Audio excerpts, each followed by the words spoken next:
Les chrétiens hors la loi. Les persécutions dans l'Empire romain au 1er et 2e siècle. En 64, Néron est empereur depuis 10 ans. Il a 27 ans.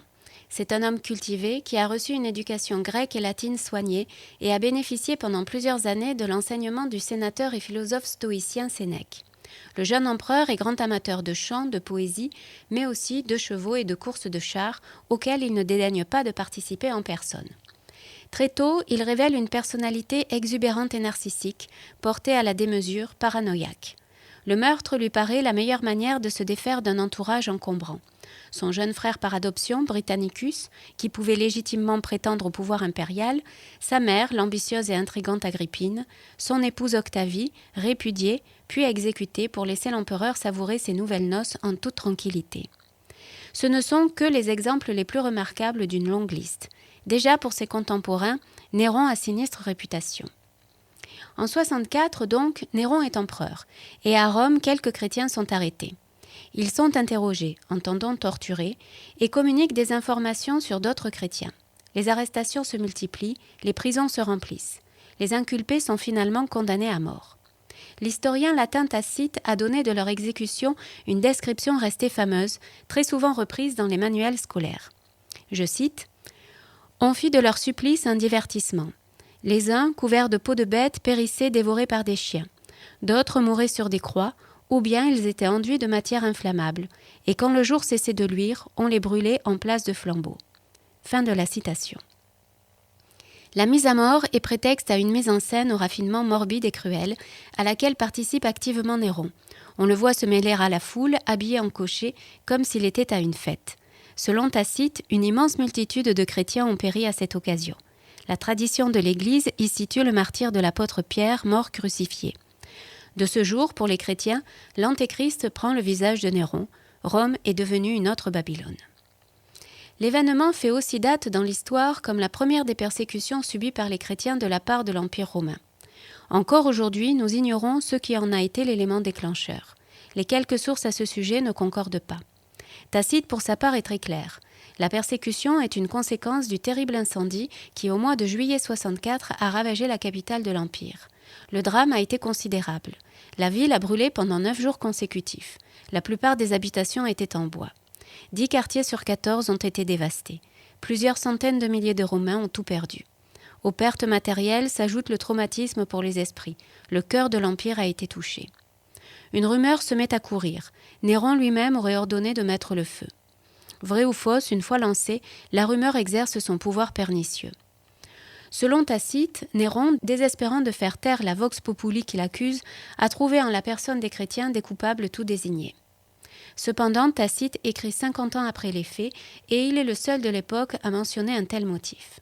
C'est pourquoi certains historiens privilégient aujourd'hui une autre explication en se basant sur une lettre écrite dans les années 90 par l'évêque de Rome Clément. Celui-ci indique en termes voilés que l'envie et la jalousie auraient été à l'origine des arrestations. Les chrétiens auraient donc été dénoncés. Et l'hypothèse généralement admise est que la dénonciation aurait été faite par des membres de la communauté juive de Rome. Nous sommes en 64, c'est-à-dire 2 ans avant le déclenchement de la première guerre juive. À cette époque, souvenez-vous, les tensions entre juifs et chrétiens ne cessent de s'intensifier. 2 ans auparavant, Jacques, chef de la communauté judéo-chrétienne de Jérusalem, a été lapidé par les juifs. Les 2 explications ne sont donc pas incompatibles. La thèse de Tacite sur l'incendie, quand bien même serait-elle incorrecte quant aux événements de 64, n'en exprime pas moins une réalité très souvent confirmée par la suite. Les chrétiens servent de bouc émissaire. Que surviennent des difficultés, des tensions sociales, des désastres, justement un incendie, des guerres très régulières, des épidémies, des tremblements de terre, et l'opinion publique en rend responsables les chrétiens. Leur refus d'offrir aux dieux et à l'empereur les sacrifices qui garantissent la pérennité de l'État et de la société est criminel aux yeux des polythéistes, car il prive l'Empire de la protection divine dont il jouait habituellement. Force est de reconnaître que le message eschatologique que véhicule la prédication chrétienne de ce temps semble leur donner raison. Dans les décennies qui suivent son ascension, les chrétiens attendent tous avec impatience le retour imminent du Christ, son second avènement, qui correspondra au jour du jugement et à l'établissement du royaume des cieux sur la terre. Tout pouvoir humain sera alors aboli, dont le plus puissant d'entre eux, Rome. Les chrétiens annoncent donc l'effondrement prochain de l'Empire. Et certains, particulièrement enthousiastes, se réjouissent peut-être même un peu trop ouvertement de tout ce qui peut être perçu comme un signe avant-coureur de la fin. On observe des flambées de violence régulières dans les régions les plus orientales, qui sont aussi les régions où le messianisme, l'esprit eschatologique sont particulièrement vigoureux. Sans qu'intervienne le pouvoir politique, les premières formes de persécution sont donc des lynchages, des pogroms, c'est-à-dire des manifestations spontanées de l'animosité populaire, contre une minorité religieuse qui est perçue comme malveillante et nuisible. L'hostilité conduit aussi à des dénonciations comme celles qui ont pu avoir lieu en 64 à Rome. C'est là que débutent véritablement, au sens propre du terme, les persécutions contre les chrétiens. En latin, la persécution désigne une poursuite judiciaire. Stricto sensu, les persécutions sont des procès intentés aux chrétiens sur la base de plaintes adressées aux autorités. Ce n'est peut-être pas la première image qui nous vient à l'esprit quand on parle des persécutions. Nous nous représentons peut-être d'abord d'effroyables supplices, des condamnés à mort livrés dans les arènes à des fauves affamés. Et tout ceci n'est, tristement, que trop vrai.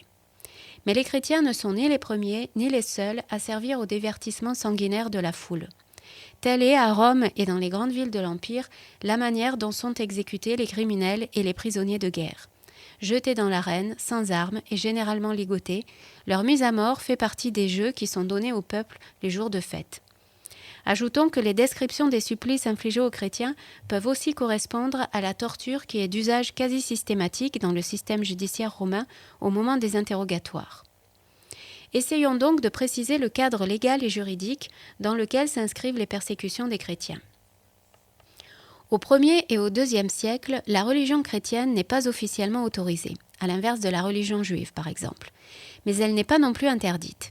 Il n'existe dans l'Empire aucune disposition qui reconnaisse son existence, mais aucune non plus qui s'y oppose. Cela signifie que pendant les 2 premiers siècles, l'État romain n'est pas à l'initiative des persécutions. Elles viennent de la base de la société. Elles ne sont ni organisées ni systématiques. Très localisées, elles concernent des communautés déterminées et sont limitées dans le temps. Elles sont ainsi étroitement liées aux circonstances particulières du lieu, au contexte d'une ville ou d'une région qui parfois nous échappe. Ainsi, par exemple, l'origine de la persécution qu'ont subie les chrétiens de Lyon en 177 demeure obscure, mais les historiens estiment aujourd'hui que le danger très réel d'une invasion par les barbares germaniques a été un facteur déterminant. Les persécutions des chrétiens sous l'Empire romain n'ont donc pas été un phénomène uniforme, ni dans le temps ni dans l'espace. En ce qui concerne la chronologie, il faut distinguer d'une part la situation des 1er et 2e siècles et d'autre part celle du 3e siècle, où sont édictées les premières mesures impériales à portée générale pour limiter puis interdire le culte chrétien. Nous y consacrerons plus tard une émission. Au 1er et au 2e siècle, les chrétiens se trouvent dans une situation de flou juridique qui peu à peu se comble par la pratique, c'est-à-dire la jurisprudence. La procédure est tâtonnante au cours du 1er siècle. À partir des années 112-113, elle se précise, à l'occasion d'un procès intenté contre des chrétiens à Bithynie, en Asie mineure. Le gouverneur chargé de son instruction, Pline le Jeune, n'a en la matière aucune expérience et ne sait comment procéder. Il en réfère à l'empereur Trajan, dont la réponse fait jurisprudence pour les décennies à venir. Désormais, les règles sont clairement énoncées. Il ne faut pas poursuivre activement les chrétiens. S'ils sont dénoncés et refusent d'abjurer, il faut les condamner. S'ils acceptent de sacrifier, il faut leur pardonner. Enfin, les dénonciations anonymes ne doivent pas être prises en compte. Voilà pour le modus operandi. Mais il reste tout de même à savoir une chose. Si la religion chrétienne n'est ni interdite ni autorisée, de quoi donc sont accusés les chrétiens ? Le motif d'inculpation peut surprendre. C'est le nom même de chrétien. Comprenons ce que cela signifie du point de vue de la loi romaine. Le magistrat qui instruit le procès, en l'occurrence le gouverneur, ne s'intéresse pas aux convictions intimes de l'inculpé. Il cherche à établir si ce dernier a enfreint la loi ou s'il peut s'avérer un danger pour l'ordre public. Peu importe ce que croient les chrétiens, on regarde ce qu'ils font. Or, les chrétiens sont organisés en communautés, administrées par quelques personnes, avec à leur tête un président, et ils se réunissent très souvent. Selon le droit, ils constituent une association. Les associations sont régies par une loi spécifique, dite des collèges. Collège veut dire association. Cette loi date de Jules César et d'Auguste. Elle définit les associations licites qui sont reconnus et protégés par l'État, ce sont généralement des corporations professionnelles, et les associations illicites, qui bénéficient d'une relative tolérance, variable suivant les périodes. Ces associations illicites ne sont pas pourchassées ni inquiétées quand elles ne contreviennent pas à la sûreté de l'État. Mais si leurs agissements sont dénoncés et si elles sont reconnues contraires aux lois et à l'ordre public, alors elles sont considérées comme des factions, c'est-à-dire des organisations subversives et dangereuses pour l'Empire. C'est donc au regard de la loi des collèges que les chrétiens sont jugés. Pour établir l'innocence ou la culpabilité de l'inculpé, on lui demande de renier le nom du Christ et d'accomplir quelques gestes rituels de la religion. Offrir un sacrifice au dieu ou à l'empereur, ou tout simplement brûler de l'encens et se prosterner devant le portrait de l'empereur. C'est là le test majeur, la preuve ultime. Celui qui s'exécute a manifesté sa loyauté à l'égard de l'Empire. Il est innocenté et relâché. Celui qui refuse est déclaré coupable, convaincu d'impiété et de crime de lèse-majesté. Il est condamné à mort. Les citoyens romains bénéficient d'un traitement de faveur. Ils peuvent être jugés à Rome et sont décapités s'ils sont reconnus coupables. Dans la pratique, les règles laissent une large place à l'appréciation personnelle du gouverneur. C'est lui qui, en définitive, les applique avec plus ou moins de sévérité.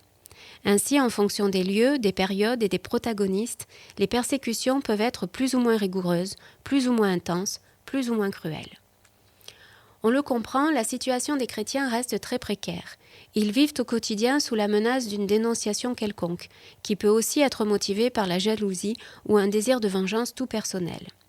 Ils sont discrets, mais ne vivent pas cachés ni clandestins.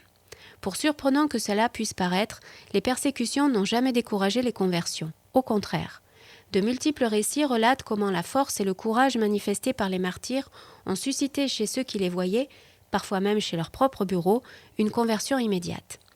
Les persécutions n'ont pas non plus empêché les chrétiens de prêcher et d'afficher publiquement leur foi, d'écrire pour lutter contre les préjugés, de chercher à prendre place dans l'Empire.